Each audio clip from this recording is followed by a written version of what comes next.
Whoa!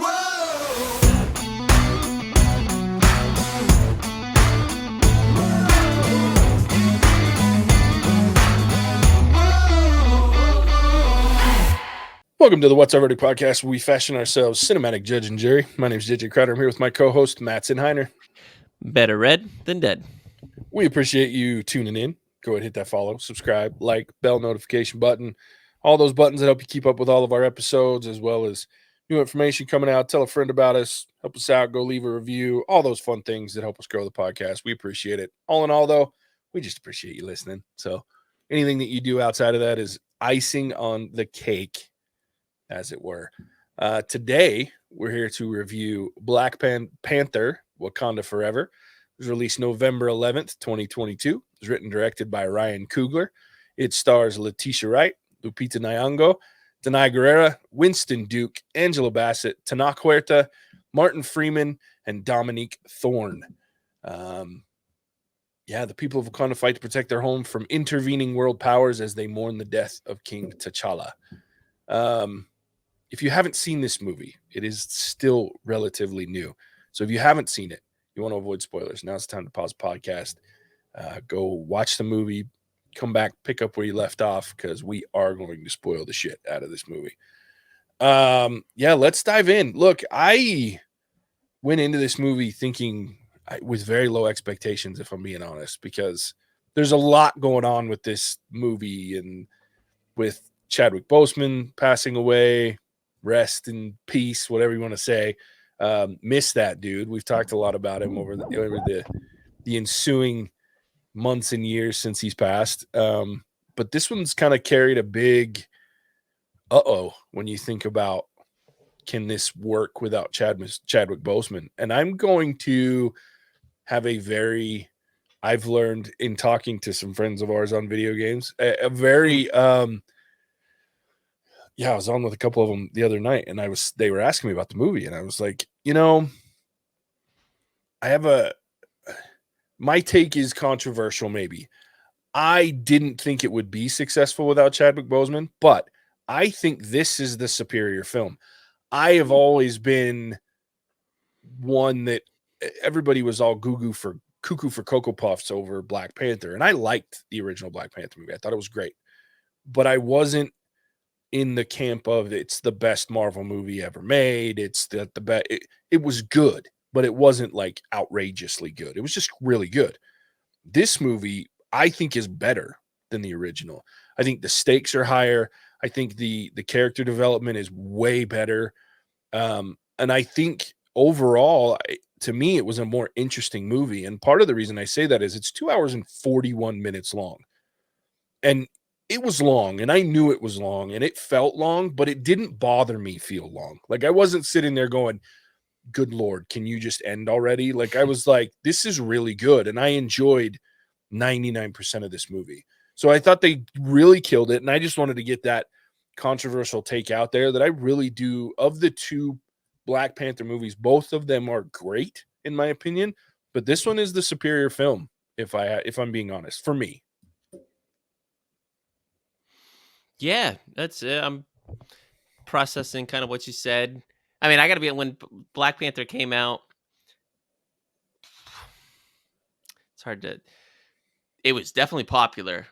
Popular in some ways that I don't feel like I've ever seen a movie be popular before, and then I went and saw it, and I thought it was good, but I don't know. I just have to be honest. I didn't think it wasn't like the best movie I'd ever seen or close to it. It was an entertaining movie. It was good star power, interesting story, but I didn't think it was like a groundbreaking movie. Now, clearly there's some other aspects of what the phenomenon was that makes sense to me, and I think it's good to celebrate that. But I will be the first to say that I think it carried that weight, made people feel like it had to be like the best thing that they ever saw in terms of movie, but I don't think it was just a good movie. And so I know that's can be viewed as controversial, but what we try to do here at What's Our Verdict is just talk about like the movie, like what just the movie aspects, not so much maybe the social aspects surrounding individuals in a movie, but the movie itself. And what I think what JJ was saying, there was, for me, kind of spot on. Like, And I don't know if I'm prepared to say, is this one better than the first one? I don't know. Like, JJ, what I'd probably have to go watch the first one again and Mm-hmm. then see how I feel having just watched the second one here. But what I can say is I absolutely love the quote unquote villain of this film much more than I did Michael B. Jordan's character. And don't get me wrong, I like Michael B. Jordan, but Mm-hmm. I don't like his character was so one dimensional and just full of hate and Yeah. predictable and just one track mind. It wasn't very intriguing or exciting to me. But Namor, very complex, a lot going on, and certainly could have gone just down the I'm super powerful, I'm just going to kill everyone and make them bend to my will. But there was a lot more to it than that, and that's one thing I was very pleasantly surprised. And Namor's character, the actor Tanakh Huerta, really just stole the movie for me. And Mm-hmm. I hope the MCU does more with his character, because I thought whoever wrote that character and picked him as an actor for that character did a great job. Absolutely. I completely agree. He was the best part of this movie. Um, yeah, well, him and Angela Bassett. I love Angela Bassett, and her as Ramonda was amazing. But yeah, Tanakh Huerta stole this movie, and and and I've said this a couple of times as we've been leading into this show or this movie, that I've been worried about how they were going to portray Namor, to the point that I even predicted that he wasn't going to be the true villain of the movie. So I was very glad that I was wrong in that respect, because even though we did see some of that government overreach insight, where especially the US government and everything they've set up in some of these shows are trying to get a hold of I mean, that's the premise of at least where the conflict begins, is the vibranium, and every other country trying to get a hold of it, to the point that the French sent mercenaries to steal it from the ocean. And that's how we get introduced to Ironheart, is or Riri Williams, is the fact that she's the one that built the machine to track for vibranium. So I really liked that, but I was really afraid they weren't going to lean into Namor as an actual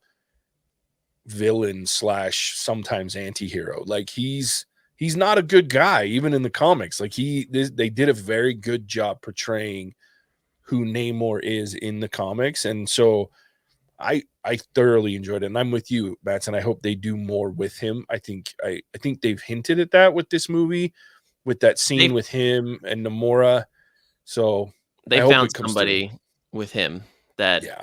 I hope they do more with. Like there was definitely some star power there, because that's the one thing that the biggest thing I was worried about is Chadwick did play a great Black Panther. That no Oh, taken away from that, like phenomenal Black, and I that part, and I will say the send off for him in this movie I think was tastefully done. agreed. So I've heard people like sniffling in the theater and feeling the emotion, and it's funny because he's the Black Panther, but the Black Panther is him, is what it felt like at times, and I think compliments to the MCU for that. Mm-hmm. But yeah, Namor is just someone that I want. I was worried it was going to be the Black Adam movie that we just saw. We had the anti-hero, but then we had this other villain that jumped in at the end, which you know how I felt about that. I hated it, but they didn't do that, and um, I mean, I just love to see a movie with Namor being like more of his story and things, or something that goes down and his character arc.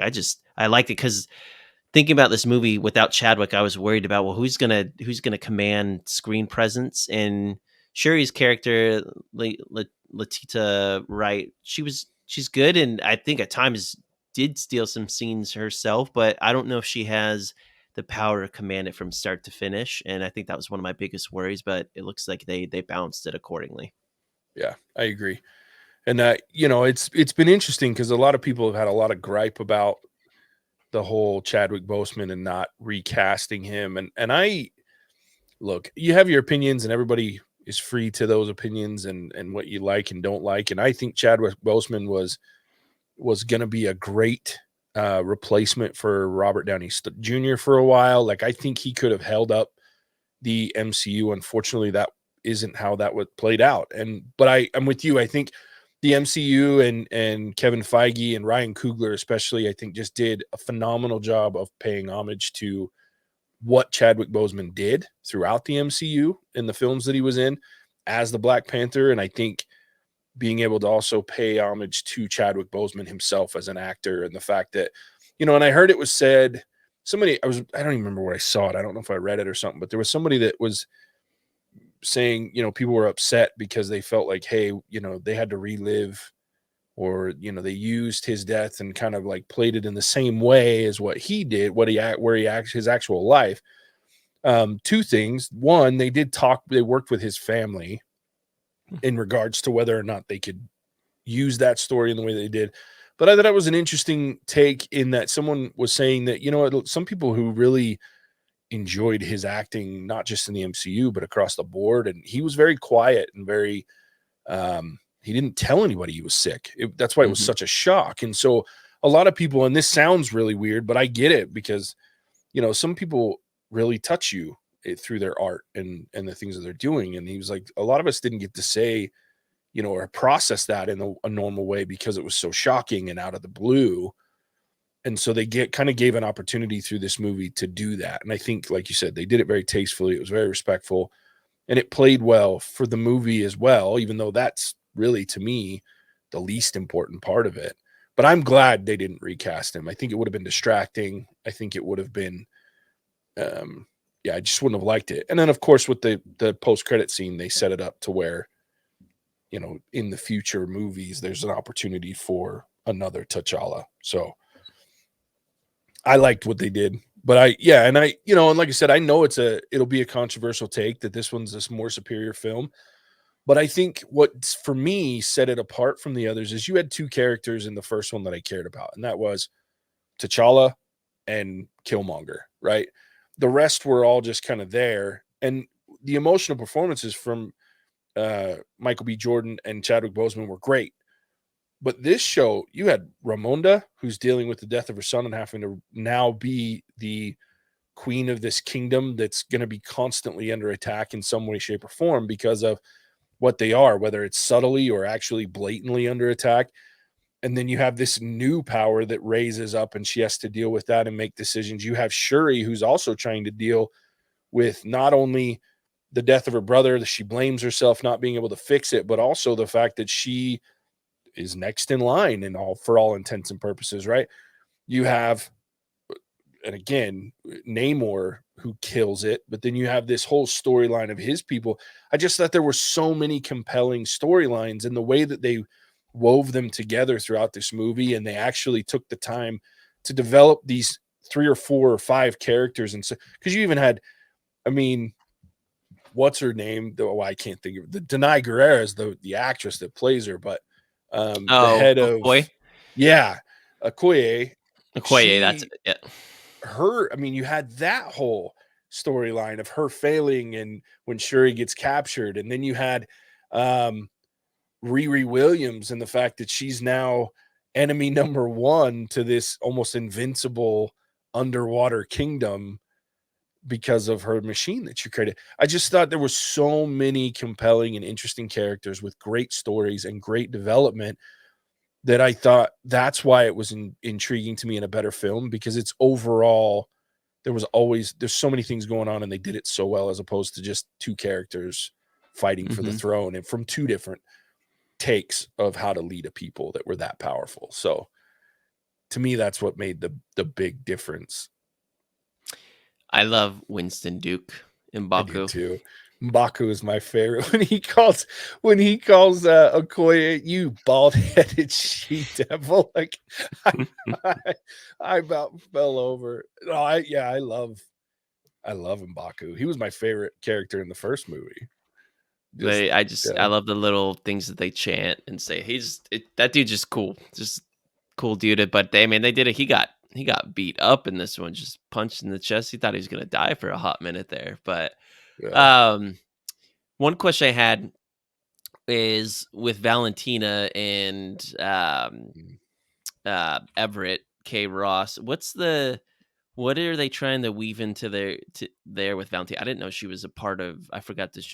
Actually, I don't think I've connected. She was a part of the CIA, and because we saw her in some of these other in what was it? the Captain America TV show is where she was kind of a big part of that towards the end. What are they trying to Mhm. weave into with her right here? Because I wasn't expecting that. So her character in the comics, and I don't know if they're going to lead into that, but her character in the comics, on top of Valentina, is called Madam Hydra. So Ah, my guess is, and it seems that she's in everything that we've seen her so far, she's building what we now know are going to turn into um, the movie that we've been talking about with the anti-hero slash villains that are all the, and I don't know why my brain just stopped with that character group. Um, damn it.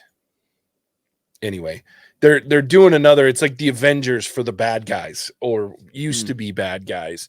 And I can't. It's the one that Harrison Ford's going to play the general, Thaddeus Ross. Thunderbolts. It's called Thunderbolts. So it Hmm. seems like she's the one that's piecing together the Thunderbolts, because we've seen her, like you said, in her main piece that we saw her in first was Winter Soldier, Falcon and the Winter Soldier. We also saw her at the end of the Black Widow movie in the cuts, the Oh yeah. credit scene. We saw her in something else she's been in. She's been in 2 or 3 now where she's starting to piece together this team of slash villains. So she's got the new Black Widow. She's got Winter Soldier. She's gonna have he's not Captain America anymore, but he's U.S.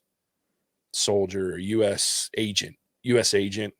That was Captain America in the TV show for a minute, and then um, who else does she have? So yeah, she's piecing together this group. So I think that's going to be her big overall, and I'm wondering if, yeah, I don't know what they'll do overall with her, but obviously Hmm. she's going to play a big part in the Thunderbolts movie. Okay, good to know. Yeah. Another question I had, they explained it a little bit. I was still confused. The way that Namor was born, he obviously wasn't blue when he came out, but then clearly his people are having more children, but they're still blue and not like him, and that's why I got confused because he's like super powered and they're like superhuman strength, but he's still kind of different. I didn't quite understand that. Yeah, so they've changed his backstory a little from the comics. So I don't know kind of what they're doing, because he's almost the exact replica of uh whatever the DC that we have, Aquaman. Aquaman. So he's actually from Atlantis in the comics. Hmm. He's a hybrid mutant from a human father and an Atlantean mother. And so yeah, so he's Atlantean in the comics. Now they took that away. I think it was smart that they did that because of how popular Aquaman was. Hmm. So I thought that was very That's smart because I think that diminishes. yeah. It I just think you makes have the MCU look stupid with how much copycatting goes on both sides. It's like, yeah, maybe let's not do that. exactly too much carryover to that. So they've taken away that piece of him. And my understanding of the way that they played it was the other ones were only blue when they were out of the water, because when we saw them in the water Yes. they Yeah. didn't look blue. And Yeah. so I think it's an oxygen deprivation thing, kind of where they were talking about the fact that he gets oxygen through his skin and he can breathe it, Hmm. where the others of his people couldn't breathe the water through But their why was he like different lungs. than them? Because he was born. Because I think the idea is because he was conceived out before the herb was used to create these water breathing humans after they But became she that. had him. She had him after she was blue, though. He Yeah, was I think born it on. was just the combo, because he was conceived before she was, and then because she was Oh, pregnant he when was she already took in it. the womb. I gotcha. All Yeah, he right. was already there, so he'd already started to develop as a Okay. non-mutant human. And then I'm sure because he mentioned mutant, and he is a mutant in the comics, Mm-hmm. because they mentioned it in the movie, I'm sure he will be. There's some sort of mutant gene. That's what gave him his wings on his Mm-hmm. feet, on top of the fact that he could breathe both on land in the water. So I think it's another connection to the X-Men or mutant side of Marvel, Okay. is another piece that makes him different. But that's what I got from the movie, was that it was because of he was conceived as a human, but he was born after ingesting the his mom ingested the herb. Well, it seems like he's pretty freaking powerful, though. Yeah, and I had two issues with the film, and one of them was, so are these people, are the Talakan, I don't remember the name of the city. Yeah. Anyway, are they invincible? Are they immortal? Because it seemed Mhm. like they didn't die, right? Well, Like, yeah, they but got those stab wounds and just got up. You're like, "Okay." yeah. And obviously they're much tougher than a normal human being, and they heal differently, whatever it is. But are they, so that question was in my mind, because to me it made it seem like at least the majority of them, or the ones that were turned and they've been living forever, were nigh on immortal, which Mhm. I'm like, I really need an answer to that, because otherwise, what was the point of the battle at the end? And that's my other issue with the end of this movie. And I realize you kind of had to do it that way, but the fact that, and again, this, I think it goes to, she had to get him off land, or off out of the water, not on the boat. And you couldn't have the fight beyond the boat, because then it just looks like the final battle from Aquaman, right?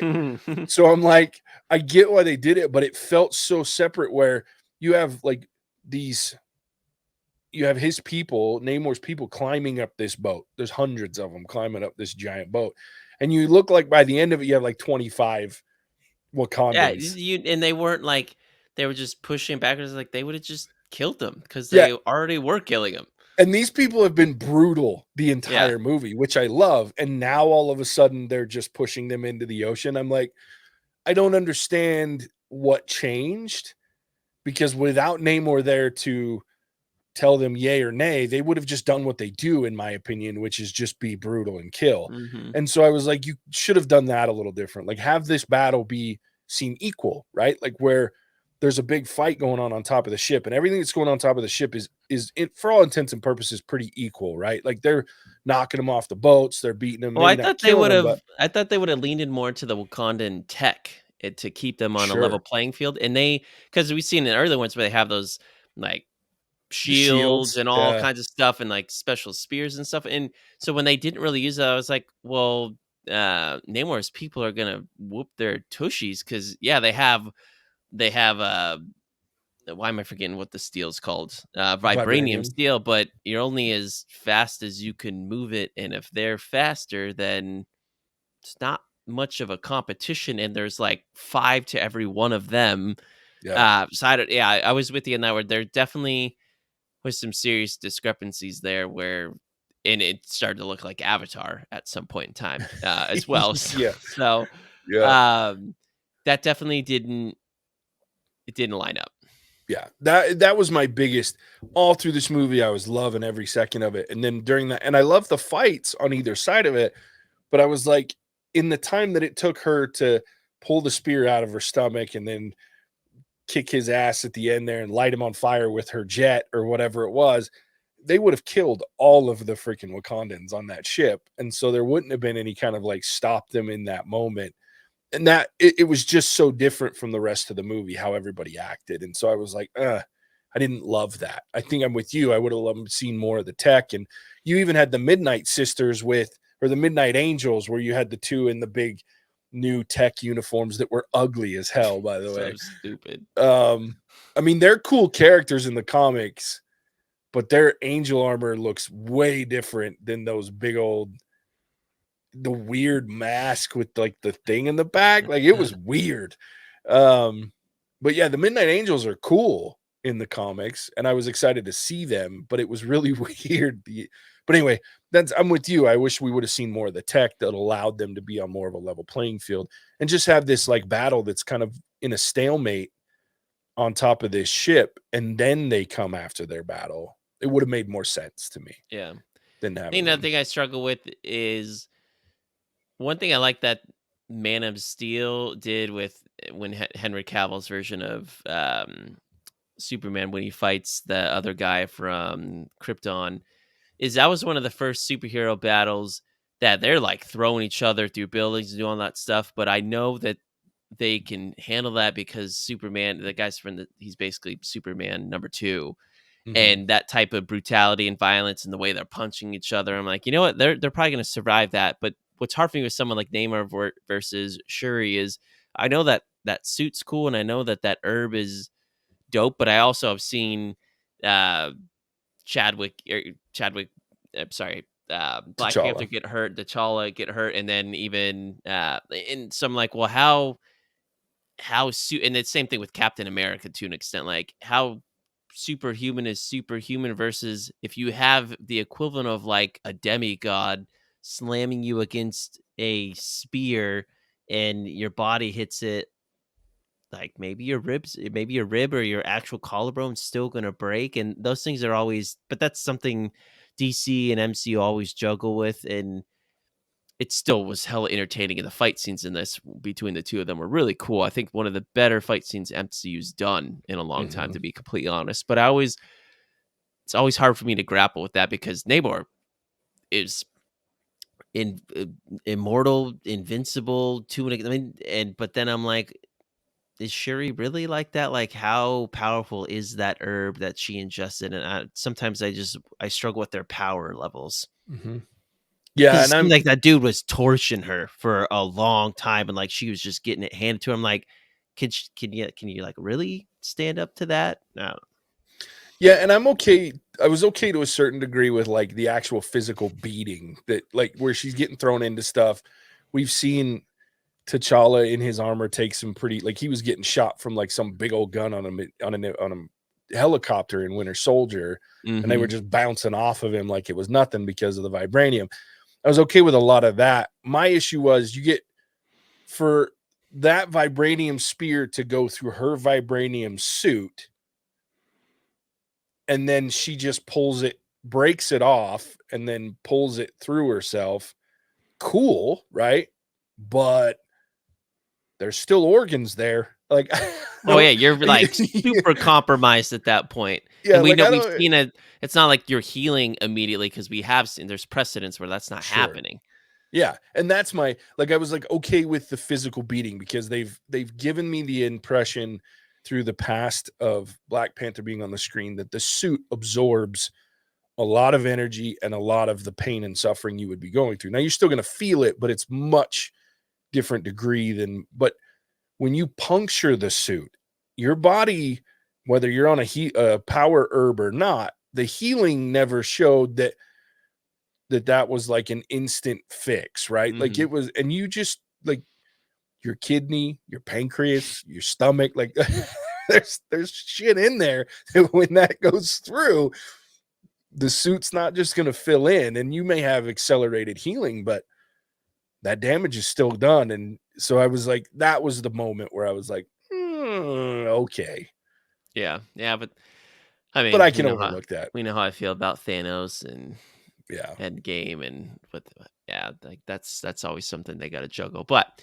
I will say one of the better choreographed fight because one thing I think DC more often than not does better in Marvel is fight scenes. yeah. A lot of times I'm not really impressed overall with with Marvel. You think back to Thor: Love and Thunder, like I didn't think a Mm-mm. lot of it was that compelling, and their mono. They do well with crowd stuff and position people the right way, but one-on-one fighting has never been that compelling to me within the MCU. But this was, in my opinion, probably if not the best, it's definitely within the top three that I can think of. Yeah, I think Winter Soldier, the Captain America Winter Soldier couple of fights that they had, especially the one in the streets where Steve Rogers, Captain America had the shield, Bucky had his Oh yeah, knife. That one was dope. That was a really good hand to hand, but that man. was Oh a long man, time ago. that was a way long time ago, and it was in probably the top 3 or 4 best Marvel movies ever made. The Civil War fight with Yeah, that was good. Stark, That's what the I'm thinking three of. of them, the Sure. Stark, Winter Soldier, and Captain America was good. Um, but I'm with you. This one was really good. It was, and one thing that I was going to touch on too that we talk about a lot with movies and TVs is the CGI, like Namor Mm. flying around, Oh, like he with his looked wings. great. it looked so good. So I was really impressed with Yeah, like the thing on the their effects face and from their blue skin, that might have been actual practical effects to an extent, but it all worked. yeah, Definitely worked. yeah. It looked good. It was a very good looking film. I can't think of anything CGI wise that I was like, ooh, that was terrible. Now, there honestly, It was for me, pretty seamless. there was nothing that I could think of that actually detracts, which is a high compliment for a movie like that because there's a Yeah. hell of a lot of CGI. Yeah. And we usually are all over that, but Oh, I didn't see anything. I'm picky, so the fact that I haven't brought it up means clearly there wasn't anything that bothered me because I'll catch that stuff. I'm not on JJ and Alex level of finding Easter eggs in movies that I should be paying attention to, but I definitely am good at noticing CGI that bothers me. Yeah. Same here. Same. Yeah. You're a resident CGI shit on her person. So And length of movie. I guess I should bring that up. You know, like you said, I did know how long this movie was going to be. Like that's something my boss, he's a movie fanatic, even on par with JJ level, if not exceeding that, to be frank, which is insane to be able to say that. Mhm. And so he kind of he gave me a spoiler free rundown of what he was saying. So I was kind of calibrated, but he mentioned the time as well. And sitting there in the movie theater, I was with a couple of my nephews. I was not bothered by it, but I could definitely tell there were some scenes where I was like, like I'm okay. I would have been fine with them cutting some of this out or kind of fast forwarding some of that. And they definitely took some liberties where it wasn't bad, but 2 hours and 40 minutes is a long movie. I think if this movie is at 2:15, I mean, we could be talking about a potentially almost perfect movie. But it's long, like, and because it's so Mhm. long, I really enjoyed it, but I don't know when I'll watch it again. I want to watch Namor again, but man, I got to watch so much to really appreciate Namor again. Yeah. And it's funny going back to that conversation that we were on gaming and having. I think it was Marty and Spencer I was talking to. I don't remember. It's Spencer and who's You're eggs talking Presley. Presley. So it was Spencer and Presley. But I was on playing with just them, and we were Hmm. talking. They were asking me about it. And we were talking about it, and it was funny because they were. I think it was Presley was like, dude, we need like intermissions again in movies. And I was like, you're not wrong. Because once you hit almost 3 hours like this, if you're the better part of 3 hours, you got to have 5 minutes break. So, I mean, it doesn't need to be long. Just give me 5 minutes so I can go pee and not Hmm. have to worry about. But because I'm with you, like there wasn't. I didn't know how long it was. Like I've been avoiding everything about this movie because I didn't want to accidentally find spoilers. So I hadn't even looked at how long it was until I got to the theater. And as I pulled up my digital ticket, I was like, 2 hours and 41 Yeah. minutes. Son of a bitch. I was like, plus 2 hour, 20 minutes of previews. I was like, I'm in this movie for 3+ hours. Hmm. I was like, oh my God. So I was already like, damn it. And then, but again, like I said, it didn't bother me. Like I wasn't like, this is too long. Like, and we talk about that a lot. Like Yeah. movies need to be edited down. I am fine with everything about this movie and the length as far as what was in it. But I'm like you, I also wouldn't, there are certain scenes that they could have probably cut, and I wouldn't have felt like the movie was So I'll give worse you because of it. two that I definitely think, probably three. It's that whole thing where the Namor's people could sing and hypnotize people and get them to jump into water. Like what? I don't really. It's a cool power, and Sure. one they didn't really like fully explain how that works because that is also another layer of these people. Like that's some OG, like some over Hmm. OP stuff, I should say, Yeah. overpowered. And they used it, but that's like 5 minutes of screen time right there from the beginning when they find the vibranium to the emergency rescue people to fighting on the ship. They didn't explain it enough, and I was like, I don't. If they just took that out, I wouldn't even have. I didn't need it. I mean, it looked cool and it was kind of shocking, but that's just something off the top of my head. I was like, yeah, like they just felt kind of random, to be honest. Yeah. Agreed. I'm with you. There's three scenes that can be cut at that point, right? Hmm. That are at least a couple of minutes long because it didn't the mind control thing didn't add value other than the No. whole shock and awe of like, oh shit, they can make people just jump off into the ocean Hmm. and be done with it. So I'm with you on that. I think I don't know. I want to say I the will. whole I will. So while you're thinking about it, I will say, I will give them a slight grace period because they did so good with Chadwick Boseman and showing some of those scenes and imagery and focusing on the funeral, where m- this movie without that probably would have been like 2:30 Sure. runtime, and so that part totally understand, and they need to keep that in there. I think that was tastefully done. But I'm curious if you have another spot where I'm trying to think of another thing I would have cut out, and there's stuff. I mean, there's room for it.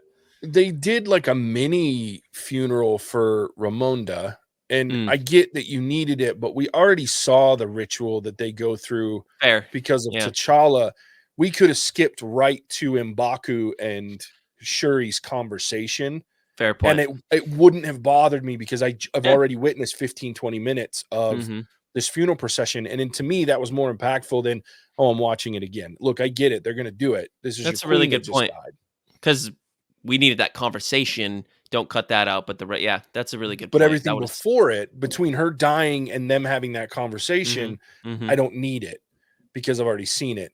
The other piece that I think could have been, I don't know. I want to say I could have done without it, but I think it's because the second, I don't know. I think they could have made the conversation between Killmonger and Shuri one conversation versus two.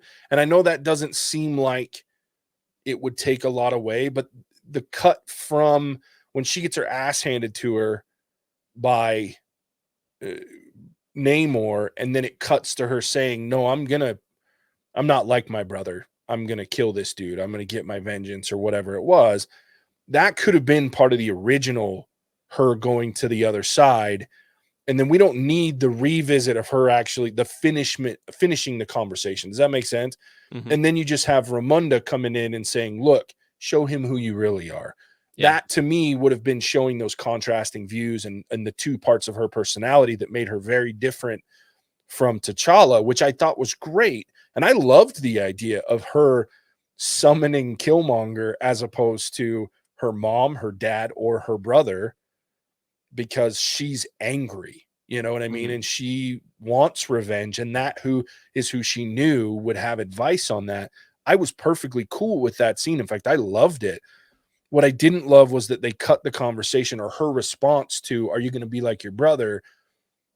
And then put it back in the middle of the fight with it was a very cliche edit. And Mhm. we didn't need it. Just put that part at the end of the conversation so that I know she's going to go in and be ruthless. And in fact, I would have been rooting, going, "Yeah, kill this son of a bitch. Let's Yeah. go," and then have Ramunda come in. I think Yeah. that could have cut. It's probably like 2-3 minutes, but Sure. it's still something to me that would have made the edit better. I think one more the more I'm thinking about it, I didn't care so much for the Agent Ross stuff throughout the Sure. film where I understood they had I think he was the reason how they found Ironheart Hmm. originally, but then they continued that along and there just didn't seem like a lot of connection there, even with Valentina and stuff where I, they continued phone calls and things like that. I don't know. It didn't really seem like we needed it Hmm. personally, and that's just a very opinionated. But I think that could have saved us some time because I those scenes I didn't really care for. They're just like eh. Agreed. And I think everything after him giving them the tip to get to Riri Williams, I think you could have gone without him until he gets arrested Yeah, you by, could have just you know shown what I that at mean? the end. Hmm. And then because it sets up a great moment, like I laughed my ass off when Okoye's like, "Oh, the colonizer in chains. That's ironic," or whatever it Yeah, was when she busts him out. But I'm with you. I think there was a lot of stuff in between with her and Valentina that was just set up for future projects with both of them in it, as opposed to adding real value to the stories. That's a great point. I didn't even think about yeah. the yeah. But this is if JJ and Mattson were to rewrite a movie, and so yeah, it's just always funny because I mean MCU's got so much clout that they can get away with that, but Mhm. there's little things like that when you really think about a movie that's perfect and what makes it so great, like it's got to hit on all facets, and it's hard to do. Sure, absolutely. Well, and I say all of that to say this, and that is that the editing piece and some of the little things, it's all nitpicky shit. Like this Yeah. movie to me is so good, even at two Hmm. hours and 41 minutes, even with some odd storytelling pieces that don't make a lot of sense near the end. And in a couple places throughout the movie, it was still so good that I thought about him for a second, and then I was right back in the movie. It didn't Yeah, like pull me out. It's not anything I'm going to sit and shit on this movie about. I have nothing to actually shit on it. I just think there could have been little improvements. sure. So to wrap So, things out, I need to help reminding myself. Let's talk about the end credit scenes. so there was only one that I know Yeah, of. right. That I know, and because I was like, wait, was there another one? I had to leave a little bit earlier after the first one, so I was like, is Yeah. there another one? I guess that was my first question. Sounds like there's just one, and I'm trying to remember if there's anything that we really gleaned from that. Only that T'Challa had a kid Yeah, with oh, what's her name, with Nakia. Nikia. Nakia, and that was the only. Yeah, it was that they had a son. His Yeah, name it's a was feel T'Challa. good ending. Yeah, so and I liked it. It made sense to me because it gave Shuri something positive to look forward to, right? Like another connection. She just feels like she's lost her entire family. Now she has beyond non-blood family like M'Baku and Nakia and Okoye. Hmm. She now has, this legacy of someone else that can be Yeah, a blood relative. So I like that. I don't is know that it's a big picture thing though. is Black Panther done after like what is next? No, it did say at the end of the credits that Black Panther will return. Um, so I'm assuming that Shuri will have more to play when it comes to Like, the is she the future. new Black Panther? Huh? Okay, And she was in that. So a lot of people have been bitching about that too, about Shuri being, but she was a Black Panther in the comics. Like she was a mm, queen in Black. So I mean, this is there is precedent for this. It is part of the story. They I like it. actually stuck to the comics quite a bit in a lot of it, except for like Namor's origin story. Hmm. So, and not really his origin per se, as much as his background and where he lives, like the Did city being different. Namor's people and Wakanda act like feud in the comics? Is that a real? Constantly. Okay, Oh yeah, got it. constantly. It was always a thing with Atlanta and Atlantis and Wakanda. Why did they explain the comics? Why Namor's people are more like old school, non-tech, and Wakanda's very new school and tech? Because if you look at it, I mean, Namor's people have been around clearly far longer, or it seems like it. If they at least they're immortal, so you think they would have figured out the secrets. That was always a question I had. Yeah, it was very different in the comics when it comes to that. Like Atlantis is a very high tech, Yeah, well, yeah. I mean, in modern every other. society as well. And I Mhm. think what they were trying to do with this movie is just play into the fact that these are now you're looking at a branch of the Aztec or the Inca, or the Maya, whichever Okay, ones. I'll Yeah, take I'll take that then. That's fine. yeah. And I I can think take that. that was just one of the modifications from the comic. But in the comic, they're very it's all water based, right? But they're very um high tech in I guess Atlantis they as well. still could have done high tech Aztec Maya. They could have just put that spin on. So still, I'm like, man, Sure. it would have been cool to have. They could have just been the cool high tech water people, but Well, and they obviously have some because of yeah, like the bombs that they made and then the breathing sure. apparatus that they have. So they obviously have developed some, but being, a hidden society that obviously doesn't even come out to just say hello. Like there's also how much do they need the text that they're, you They're know what I still mean? using whales, but I mean that's a pretty Yeah. dope form of transportation. So Yeah. yeah, it was just interesting to Sure. think about that. But um, yeah, I mean that's pretty much Mhm. all I can think of that I wanted to talk about for me. Cool. Me too. Let's rate it. I'll go first. I like this movie. Like I said, I think it's the better of the two Black Panther movies. I think it has more depth, and I think that's the big piece. And it's unfortunate. Look, I would love to have Chadwick Boseman back. I would have loved to have seen what they could have done with continual stories from Chadwick Boseman. Unfortunately, that's not the case.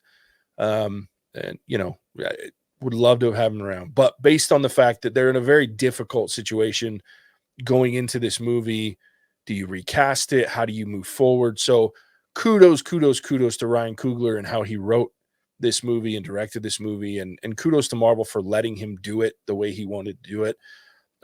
It turned out to me one of the better movies in Marvel universe, and it was a nice to go to a Marvel movie and come out feeling really hyped and feeling really good, as opposed to some of the Marvel projects we've been watching recently haven't left me feeling that way. So I was really happy coming out of this movie. There were some little things, these nitpicky things for me, but again, they're very nitpicky. I don't think it's the ultimate perfect movie. I don't know that a 2 hour and 41-minute movie could ever be the ultimate perfect movie. I just think it's a lot.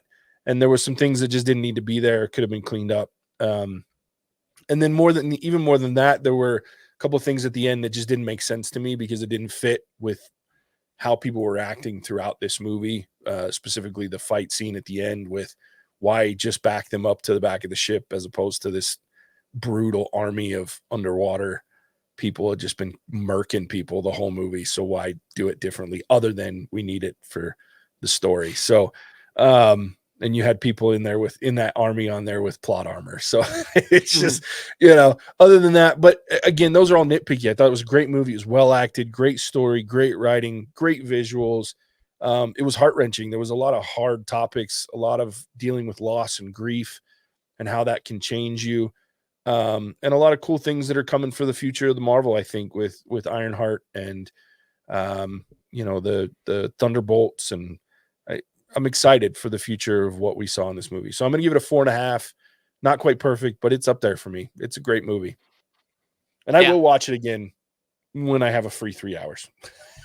I know. I'll watch it. I mean, actually, in fact, I'm probably watching it again next week because a lot of my family that's coming for Thanksgiving has yet to see this. I think a lot of people will be seeing this movie next week. So I'm probably like 95% sure I'm watching this next week, which is great. I'm excited. Yeah. Thankfully, it's worth watching again. Long story short, for me, it's a 4.5.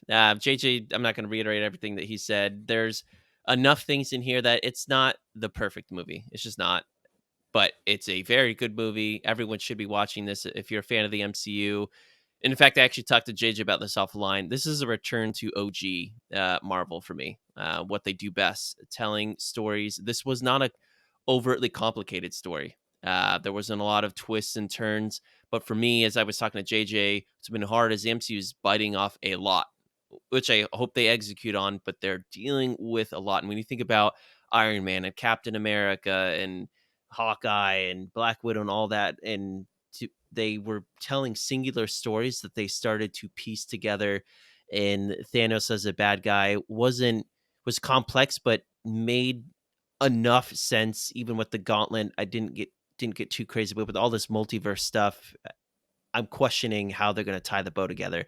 This movie did what Marvel is good at, telling a story from start to finish with characters that we like, with a villain that had a lot of good backstory that, again, Marvel doesn't usually do very well. So I just liked it it's a very good standalone movie because there isn't anything particularly as of now in this movie that connects to what they're trying to tell with this grand overarching story. And I hope Marvel remembers that and tries to hold on to that as much as they can, because I enjoyed. For me, this is kind of the coming out party for Namor is how I'm looking at this movie. And they did such a good job with that. And I want to see more of it. So 4.5, I'll watch it again. Everyone should go watch this. I think this is the best thing Marvel's put out since Spider-Man, in my opinion. And I'm looking forward to what else they're going to do. Agreed. It's the end of phase 4 also, by the way. So we, starting with Ant-Man in February, we'll be into phase 5. So this was the last phase 4 movie. Whatever that means. All right. So with that, there it is. Black Panther, Wakanda Forever. Go see it. Mattson, tell everybody where they can find us. Well, you can listen to us on wherever good podcasts can be found. That includes Spotify, Apple, Ghana, Stitcher, you name it. We are also live on YouTube and Facebook on Monday and Thursdays. Monday at 5 p.m. Pacific for The Peripheral. Great show. And then we're finishing up next week, by the time this comes out, we may have. Oh, I guess no, we wouldn't. We would have the last episode of Andor on Thursday. We'll come out on Thursday. Probably come out maybe Wednesday or Friday because of Thanksgiving. Yep. We want you to be able to eat your turkey, your pies, your mashed potatoes, all that. And beyond that, we're excited to talk about some other good movies coming out, like The Menu, Glass Onion, and then probably some holiday favorites, whether they're we usually try to review some OG ones. We'll take a look at that, but excited to do that. And then if you want to chime in a little bit more with us, we have a Patreon that page that you can join and help influence some of the movies we watch, see some exclusive content, including trailer reviews, behind the scenes, as well as just telling us a movie you want to have us watch every quarter. If you're our super listener like Charles, who's one of our Patreons, he's certainly enjoying that. That's right. Him Mattson's 13 Toes. His new Patreon name. I love it. Yeah, thanks, Mattson, for telling everybody that. And yeah, thanks everybody for joining us for our Wakanda Forever episode. And with that, we'll catch you on the next one. Bye. Cinemagic out. Whoa!